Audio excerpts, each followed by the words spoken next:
கிறிஸ்துவுக்குள் மிகவும் அன்பான சகோதர சகோதரிகளே, ஆண்டவராகிய இயேசு கிறிஸ்துவின் ஒப்பில்லாத நாமத்தில் உங்களை அன்போடு வாழ்த்துகிறேன்.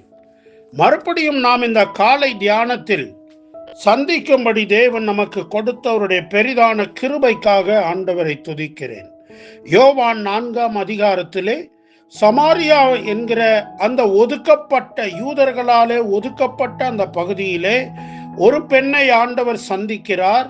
யாக்கோபின் கிணறு இருக்கிற அந்த ஊர் சீகார் என்ற ஊரிலே அந்த பெண்ணை சந்தித்து அந்த பெண்ணோடு பேச்சு கொடுக்கிறார். அந்த பெண்ணுடைய பேச்சை சரியான ஜீவ தண்ணீருக்கு நேராக அல்லது அவர் கொடுக்கிற நித்திய ஜீவனுக்கு நேராக திருப்புகிறார். ஒரே ஒரு வார்த்தை சொன்னார், தாகத்துக்கு தாய் என்று. அவரை யூதனாக பார்த்தால், அதற்கு பிறகு அவர் ஜீவ தண்ணீரை பற்றி சொல்லும் போது, அது எனக்கு கொடுத்துட்டீங்கன்னா பரவாயில்லைங்களே ஆண்டவரேன்னு எஜமானாக பார்க்கிறாள்.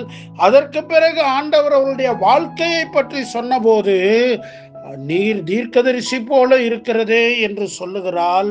பிரியமானவர்களே, அந்த பெண்ணுடைய வாழ்க்கையில ஒரு மாற்றம் உண்டாகி கொண்டே இருக்கிறது. அவளுக்குள்ளே ஜீவ தண்ணீர் மீதான ஏக்கம் அதிகரிக்கிறது. ஆண்டவர் அவளுடைய வாழ்க்கையை தொடுகிறதை நாம் பார்க்கிறோம். பிரியமானவர்களே, அவளுடைய வாழ்க்கை மாறுவதற்கு தேவன் பலமான ஒரு கிரியை அவளுக்குள்ளே நடப்பித்துக் கொண்டிருக்கிறாள். 19வது வசனத்தில், அப்பொழுது அந்த ஸ்திரீ அவரை நோக்கி, ஆண்டவரே, நீர் தீர்க்கதரிசி என்று காண்கிறேன். எங்கள் பிதாக்கள் இந்த மலையிலே தொழுது கொண்டு வந்தார்கள், நீங்கள் எருசலேமில் இருக்கிற ஸ்தலத்திலே தொழுது கொள்ள வேண்டும் என்கிறீர்களே என்றால், ஆண்டவர் அவளுடைய வாழ்க்கையெல்லாம் சொன்ன உடனே, இவர் மகா பெரிய தீர்க்கதரிசி என்ற உணர்வு வந்தவுடனே கடவுளை தொழுது கொள்ளுகிற காரியத்தை அவள் பேசுகிறாள்.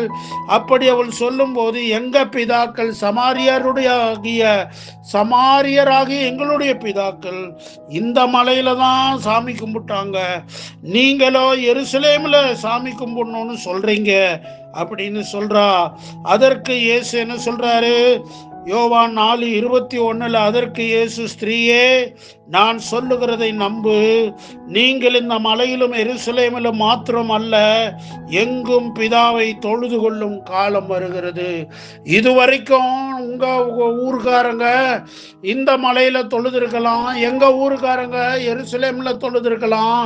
ஆனால் உண்மையாக பிதாவை தொழுது கொள்ற மக்கள் பூமியில எங்க இருந்து வேணுமானாலும் அவரை தொழுது கொள்ளலாம் என்கிற ஒரு ஆவிக்குரிய வெளிச்சத்தை அந்த பெண்ணுக்கு கொடுக்கிறார். அடுத்தது சொல்லுகிறார், நீங்கள் அறியாததை தொழுது கொள்ளுகிறீர்கள், நாங்கள் அறிந்திருக்கிறதை தொழுது கொள்ளுகிறோம், ஏனென்றால் ரட்சிப்பு யூதர்கள் வழியாய் வருகிறது. வசனத்தின் ரகசியங்களையும் தீர்க்க தரிசனங்களையும் மேற்கோள் காட்டி ஆண்டவர் சொல்லுகிறார், நீங்கள் அறியாததை தொழுது கொள்ளுகிறீர்கள். நம்மை சுற்றி ஏராளமான ஜனங்கள் அறியாததை தொழுது கொள்ளுகிறார்கள். அவர்களுக்கு அது தெரியாது, அவைகளுக்கு அவர்களை தெரியாது, ஆனால் அதை தொழுது கொள்ளுகிறார்கள். ஆனால் ரட்சிப்பு யூதர்கள், அதாவது தேவனுடைய தெரிந்தெடுப்பின் படியாக ஆபிரகாமுடைய வம்சமாகிய யூதர்கள் வழியாய் வருகிறது. பிரியமானவர்களே, ஆண்டவராகிய இயேசு கிறிஸ்து அந்த சமாரிய பெண், ஒதுக்கப்பட்டவள், புறக்கணிக்கப்பட்டவள், அற்பமாய் எண்ணப்பட்டவள், தனிமையில் தத்தளித்தவளுக்கு ரட்சிப்பின் வழியை சொல்லுகிறார். நம்மை சுற்றி அப்படி ஏராளமான மக்கள் இருக்கிறார்கள். அவர்களை ரட்சிப்புக்குள்ளே நடத்த நாம் கரிசனையுடையவர்களாய் இருக்கிறோமா? நம்முடைய தொழுகை பிதாவை நோக்கின தொழுகையா அல்லது மனிதர்களின் பாரம்பரியத்தின் படியா? யோசித்து பார்ப்போம். தேவன் நம்மை ஆசீர்வதிப்பாராக.